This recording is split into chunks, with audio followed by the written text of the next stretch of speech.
Yeah, I don't like it. It's too busy.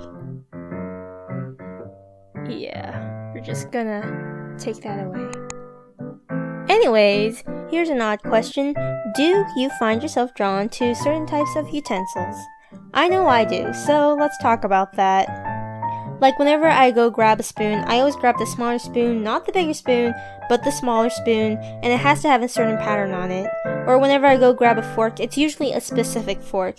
Maybe it's because I'm particular to my own utensil versus my roommate's utensils, but it's the same for when I choose chopsticks or knives.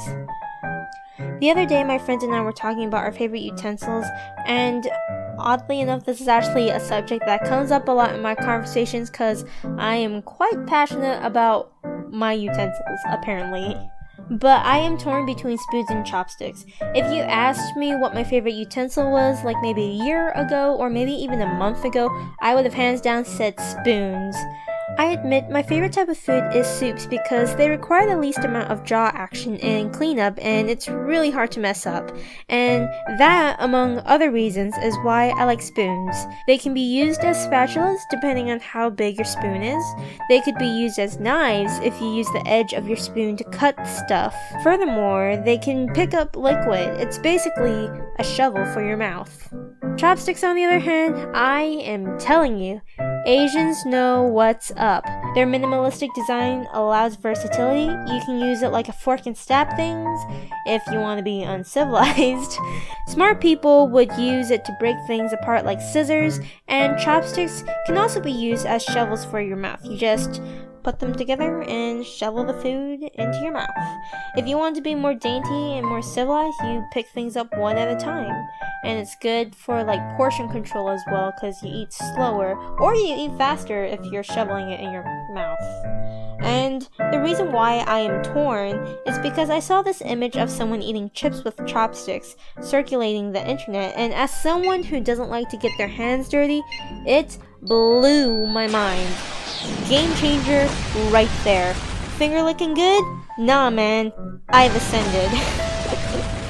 In a survival situation, once you're done, throw them on the ground, light them up, and now you have a fireplace to warm you up. Heck, you don't even have to use real chopsticks. Any sort of sticks would do the trick. Pro tip, put it in the fire to sanitize it before you use it for actual eating.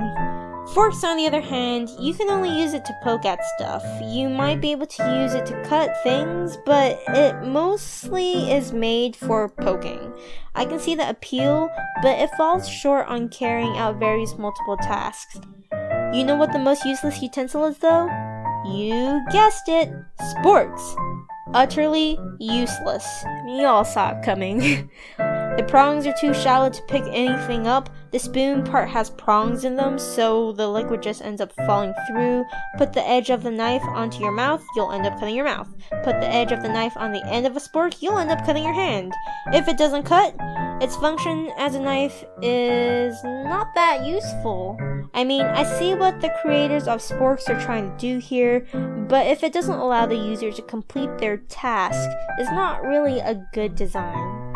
And since I brought up the topic of knives, I know that there are a lot of people out there who are crazy about knives, but when I say utensil, I'm talking about the ones people would use to put directly in their mouth.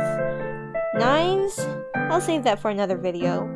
I doubt anyone can get as worked up as me about utensils, but I find myself thinking about this a lot, and we literally have 16 pairs of chopsticks, 16 spoons, 9 forks, and 5 butter knives in this household, shared amongst 3 girls. It's pretty clear which utensils we favor more.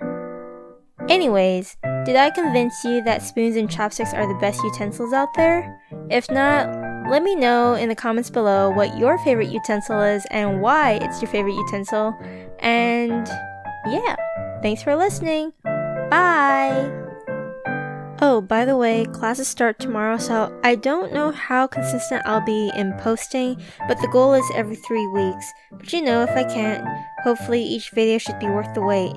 Quality over quantity, right? If you enjoyed this video, make sure to hit that subscribe and bell button so you don't miss my uploads. Bye!